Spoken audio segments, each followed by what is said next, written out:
Welcome to the INEOS Grenadier how-to video series, where we'll give you all the information to guide you through using the features on the Grenadier so that you can make the most of it when you get behind the wheel.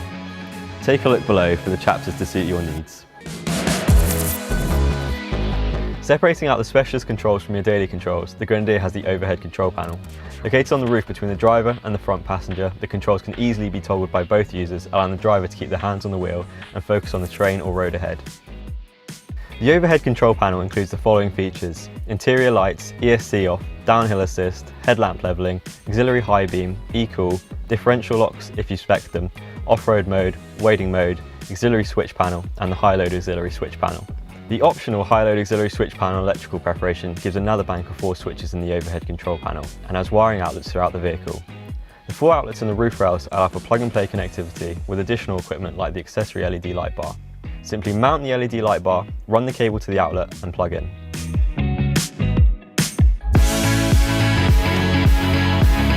The Grenadier is fitted with an 8-speed automatic gearbox from ZF, shifted via the gear selector. You can also put the gearbox into manual mode on the fly for those times we need extra control by pushing the gear selector to the left of the vehicle. You then have the ability to shift up by pulling the gear selector backwards and then shift down by pushing the gear selector forwards. Coupled to the automatic transmission is the 2-speed transfer case. It is mechanically controlled via the transfer case selector, which sits next to the automatic transmission gear selector. In everyday on-road driving, you should be running in high range. Always check that the transfer case selector is high unlocked before driving on-road or on high traction surfaces. When heading off-road, you may need extra torque and slower speeds and therefore want to shift into low range. Stop the Grenadier, put the automatic gearbox in neutral and lift the collar on the transfer case selector and shift from high to low. As you do this, an L will light up on the telltale cluster behind the steering wheel. Putting it into context, you're off-roading and approach a steep decline.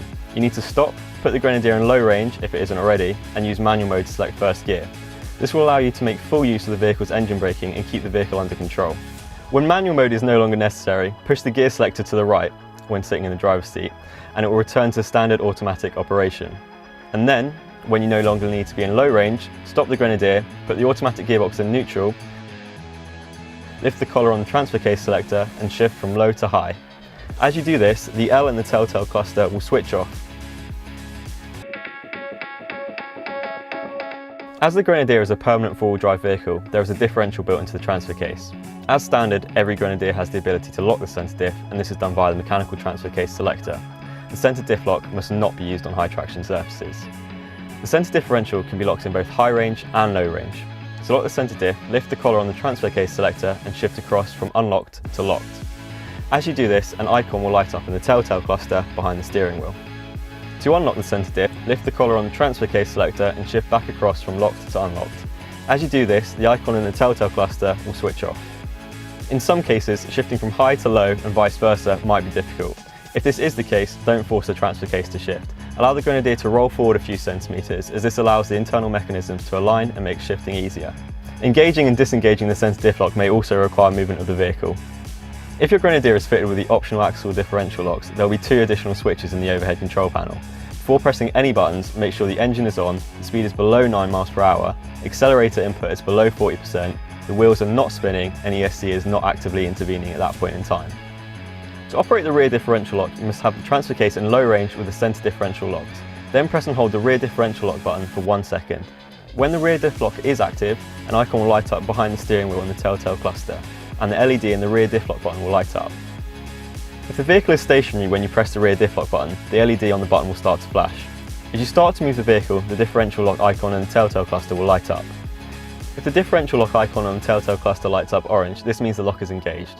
If the icon is flashing orange, this means the differential lock is engaging. If there's an error, the icon will light up red. To operate the front differential lock, make sure the engine is on, the speed is below 9 miles per hour, accelerator input is below 40%, the wheels are not spinning and ESC is not actively intervening at that point in time. With that met, you must also ensure the transfer case is in low range with the centre differential locked, and the rear differential must also be locked. Then press and hold the front differential lock button for 1 second. When the front diff lock is active, an icon will light up in the telltale cluster behind the steering wheel, and the LED in the front diff lock button will light up. When the axle differentials are locked, electronic stability control and anti-lock braking system are automatically disabled. The ability to steer the vehicle is also severely affected when the diff locks are active, especially with the front lock engaged. To unlock the front or rear differential, press the required diff lock button in the overhead control panel. If you disengage the rear diff lock before the front diff lock, then both the front and rear diff locks will disengage. Likewise, if you disengage the centre differential lock before you disengage either the rear or front diff locks, then all three differential locks will be disengaged. To turn on off-road mode, the vehicle must be stationary with the engine running and the handbrake on. Press the off-road button in the overhead control panel for 1 second, release, and then press again within 15 seconds to confirm activation. There'll be a sound to confirm activation has been completed. When off-road mode is active, two icons will light up in the telltale cluster behind the steering wheel, one showing off-road mode and the second showing ESC off. The central touchscreen will also show a message confirming off-road mode is active, and the LED in the off-road mode button will also light up. When off-road mode is on, the electronic stability control switches to ESC off-road and ESC functions are reduced. Other features are also deactivated when in off-road mode, including engine start-stop, parking sensors, door ajar alerts and seatbelt reminders. This mode cuts through all the typical distractions and warnings coming from a vehicle and lets the driver focus on the terrain ahead. To turn off-road mode off, hold the off-road button for 1 second and then release it. The LED in the button and the two icons on the telltale cluster will then switch off. The changes to ESC and all other systems will then return to normal. Off-road mode will also automatically switch off if the Grenadier travels faster than 44 miles per hour or if the engine is turned off for longer than 30 seconds. To turn on wading mode, the vehicle must be stationary with the engine running, the handbrake on, and the transfer case should be in low with the centre differential locked. Then press the wading button in the overhead control panel for 1 second, release, and press again within 15 seconds to confirm activation. There'll be a sound to confirm activation has been completed. When wading mode is active, two icons will light up in the telltale cluster behind the steering wheel, one showing off-road mode and the other showing ESC off, and the LED in the wading mode button will also light up. When wading mode is on, the electronic stability control switches to ESC off-road and ESC functions are reduced. An 18 mph speed limiter is also switched on to help the driver create the best bow wave and minimise water entering the engine bay. Other features are also deactivated when in wading mode, including DPF and GPF regeneration, side engine fans, seat heating, if applicable, engine start-stop, parking sensors, driver door ajar alerts, seatbelt reminders, and SCR heating. This mode aids the driver and protects the Grenadier when wading through water. To turn wading mode off, hold the wading button for 1 second and release it. The LED in the button and the two icons in the telltale cluster will then switch off. You can also turn off wading mode by unlocking the centre differential, shifting from low range to high, or by turning off off-road mode. Downhill assist helps the driver by controlling the speed of the Grenadier when going downhill. The system applies the brakes to individual wheels, keeping the vehicle stable.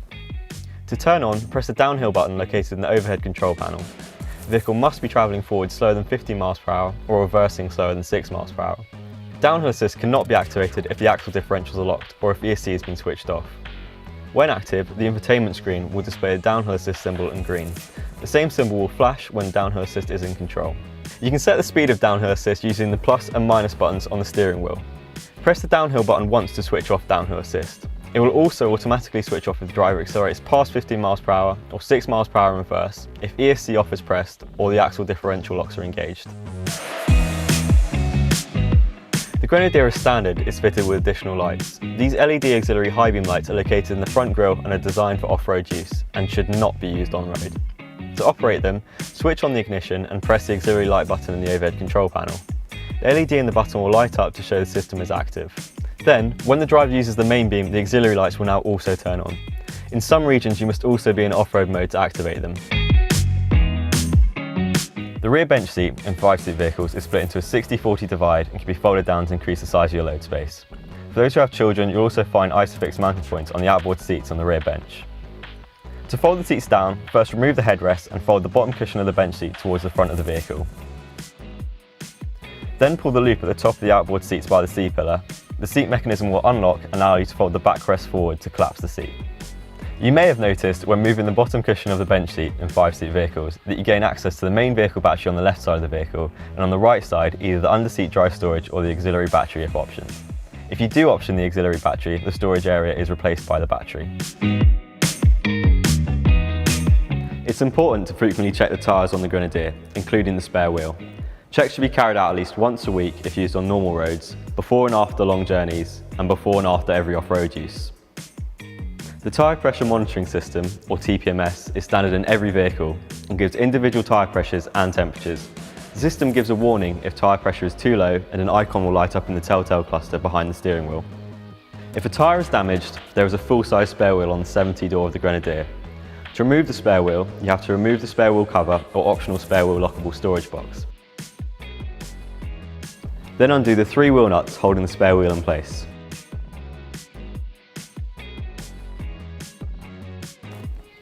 Before jacking the vehicle up, remove as much load from the vehicle as possible, including passengers, equipment and a trailer if towing. Chock the wheels and put the vehicle in park to help make sure there is no unexpected movement.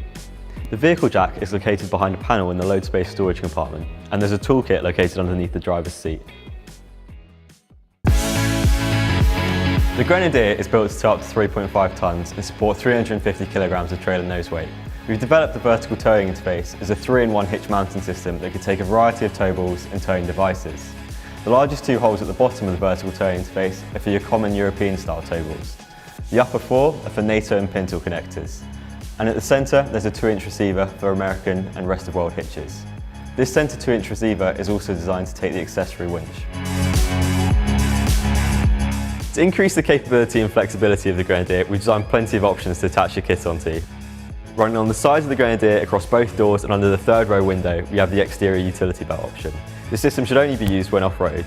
This system originated in the airline industry and over time has made its way onto utility vehicles. It comes with 4 quick-release tie-down rings which are used for hanging kit off when you're parked up at camp. Moving inside, we also have the interior utility rail option. It's exactly the same system as the exterior utility belt and it too comes with 4 quick-release tie-down rings. We also have accessories like the cargo management system that fits into these rails. To use the quick release tie-down rings, simply rotate the ring so the point faces the clip.